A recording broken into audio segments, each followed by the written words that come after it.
ইতিহাসের সবচেয়ে অবমূল্যায়িত ও অবহেলিত এক রানী, যার নাম আজ প্রায় বিস্মৃত, প্যারিসাটিস দ্বিতীয়। তিনি ছিলেন পার্শ্বের রাজকন্যা, আর্টাজারেক্সেস তৃতীয়ের কনিষ্ঠ কন্যা। 338 খ্রিস্টপূর্বে পিতার হত্যার পর তার রাজ্যজীবন এক মুহূর্তে বদলে গেল।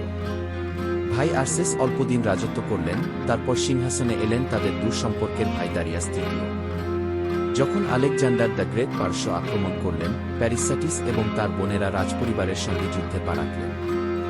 কিন্তু ভাগ্যের লেখা ছিল অন্য কিছু।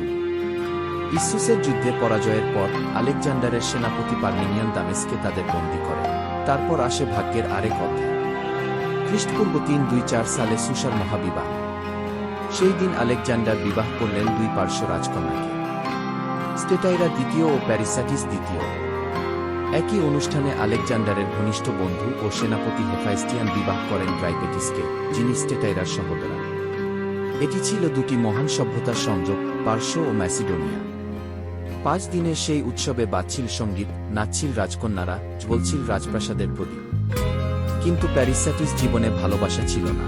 তিনি ছিলেন কেবল এক রাজনৈতিক বন্ধনের রানী, না ছিলেন আলেকজান্ডারের হৃদয়ের রানী রোক্সানা, না ইতিহাসের স্মরণীয় স্টেটাইরা দ্বিতীয়।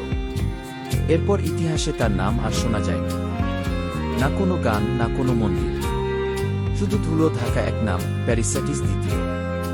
আলেকজান্ডারের মৃত্যুর পর রোক্সানা, গর্ভবতী এবং তার সন্তানের ভবিষ্যতের জন্য স্টেটাইরা দ্বিতীয়, গ্রাইপেটিস এবং প্যারিসাটিস দ্বিতীয়কে হত্যার নির্দেশ দেন। কেউ বলেন প্যারিসাটিসও তখন গর্ভবতী ছিলেন। হয়তো প্যারিসাটিসও জন্ম দিতে পারতেন রাজবংশের উত্তরাধিকারীকে। কিন্তু ইতিহাস তার নামটি মুছে দিল চিরকালের জন্য। প্যারিসাটিস দ্বিতীয়, পৃথিবীর সর্বশ্রেষ্ঠ বিজেতার ভুলে যাওয়া রানী। রাজকন্যা জন্মে রাজবধূ হয়েছিলেন, কিন্তু মৃত্যুবরণ করেন নিঃশব্দে, অদেখায়। সব রানী গৌরবের মুকুট পরতেন না, কেউ কেউ নীরবতা পরতেন।